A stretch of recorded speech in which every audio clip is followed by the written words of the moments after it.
Ninjas, ¿dónde están los ninjas?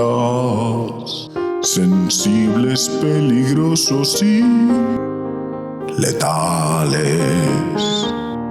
Ninja, ¿dónde están los ninjas?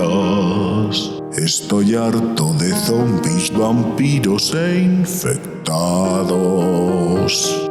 Ninjas, ¿dónde están los ninjas? Ya estamos aquí. Estamos en la década de los 80 y los ninjas están por todas partes. Buenos, malos, de todos los colores, tamaños, con mayor o menor habilidad, da igual. Lo importante de cualquier película, serie o videojuego es que tuviese en sus filas algún mercenario entrenado en el arte del asesinato y el sabotaje. Tal era el auge de estos personajes que en varios países europeos llevaron a prohibir a los ninjas por su connotación violenta. Pero ya era tarde, porque en 1987, y tras 4 años creciendo en las alcantarillas comiqueras de Nueva York, aparecerían los 4 ninjas más reconocidos de la historia. Por eso hoy, en Ficción Digital, las Tortugas Ninja. Nacidas en 1983 como último y poco confiable intento de crear un cómic interesante, Leonardo, Donatello, Rafael y Michelangelo se convirtieron sorpresivamente en todo un fenómeno mundial. Dibujos, películas, todo tipo de cómics y la tercera colección de muñecos más vendida de la historia, por detrás de G.I. Joe y Star Wars, hicieron necesaria la versión videojueguil de la franquicia, la cual llegaría en 1989 con no uno, sino 2 titulazos. En los 90, la vida de cualquier prepuber con bigotillo pasaba por los recreativos del barrio, y si estos eran buenos, tenían el arcade más vendido de Konami, el Teenage Mutant Ninja Turtles, o Hero Turtles, dependiendo de dónde vivías en Europa. La trama sigue las pautas de los títulos de rescatar princesas de la época, pero lo interesante era la forma de juego. Hasta 4 personas podían estar dando mamporros a la vez y eligiendo a nuestra tortuga favorita, que a su vez tenían comportamientos y movimientos diferentes. Saltos, ataques especiales, posibilidad de utilizar mobiliario urbano para golpear a tus enemigos, la música original de la serie y los jefes finales que todos esperábamos.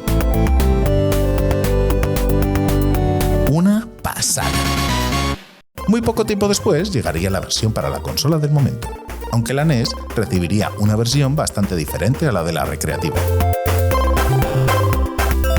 A los títulos que todos conocemos, europeo y americano, le sumaríamos el japonés, Geki Kame Ninja Den, la leyenda de las radicales tortugas ninja, que mola un puñado, pero que escondería un título para un solo jugador en el que tendremos que ir cambiando de tortuga según la misión lo requiera.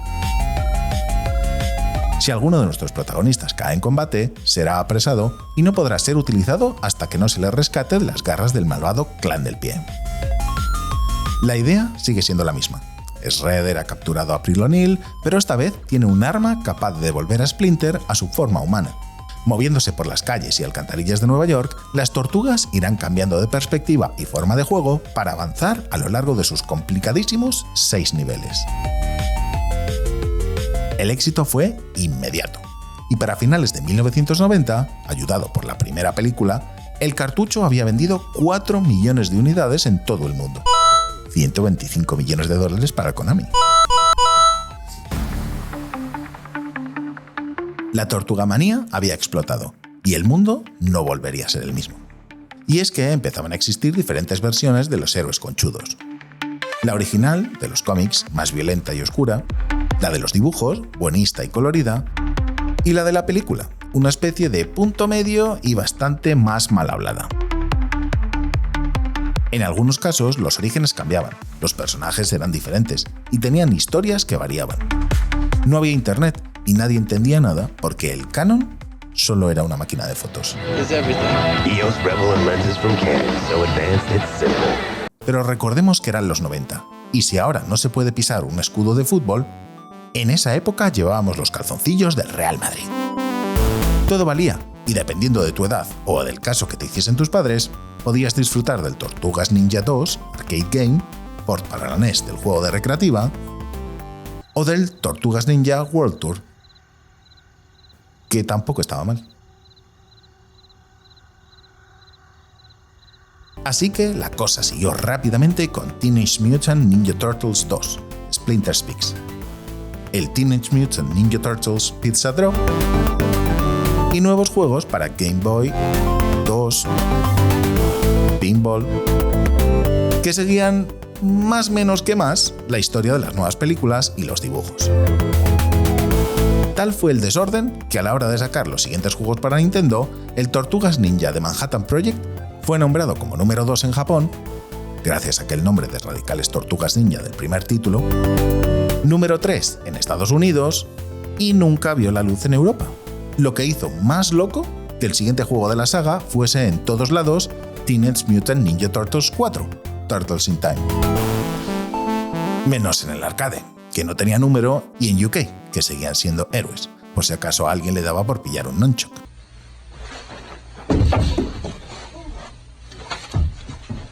Pero lo importante es que, mientras la serie y las películas comenzaban a dar muestras de flaqueza, los videojuegos estaban en su mejor momento.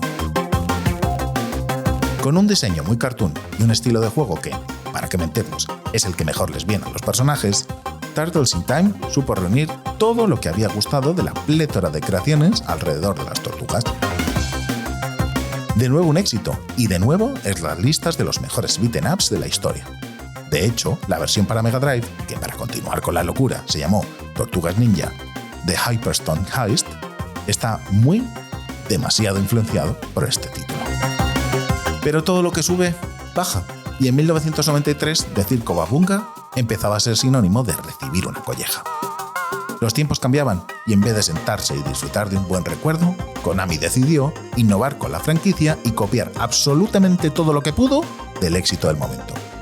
Street Fighter 2. Teenage Mutant Ninja Turtles Tournament Fighters no es uno, son 3 juegos diferentes que, basándose en las capacidades de las diferentes consolas para las que salieron, nos ofrece un título de lucha difícil de explicar. En la NES, todo queda en casa. El jugador tendrá que elegir a su tortuga favorita, derrotar a sus hermanos, a Casey Jones y a Hothead, para convertirse en el elegido para afrontar el desafío de Shredder.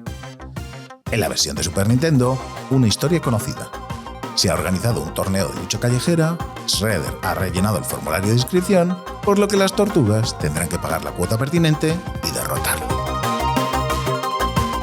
¿Y la versión de Mega Drive?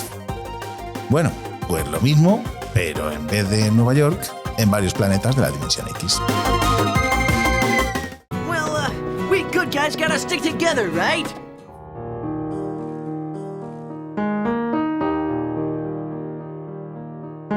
Y así, con todo un despropósito, se despidieron las tortugas mutantes ninja adolescentes, tal y como las conocíamos. La serie se arrastró un par de años más, con grandes cambios tanto en el tono, la animación y el color, hasta que en 1996 nos dijeron adiós al convertirse nuestros amigos en maestros ninja. Hasta que en 2003, el mundo decidió empezar a cambiar a nuestros héroes en forma, color y tamaño, creando nuevos productos de entretenimiento, con nuevos diseños, dinámicas, y soltando de la mano a toda una generación que sigue sin saber cómo poner en orden los videojuegos, que se emocionó cuando Splinter cantó su canción en el concierto, y que se convirtió en adolescente cuando sus héroes gritaron al unísono. Para todos ellos, para todos nosotros, el recopilatorio Tortugas Ninja de Cowabunga Collection reúne todos los juegos originales en una versión especial para las últimas consolas del momento. Y os lo recomendamos desde Ficción Digital.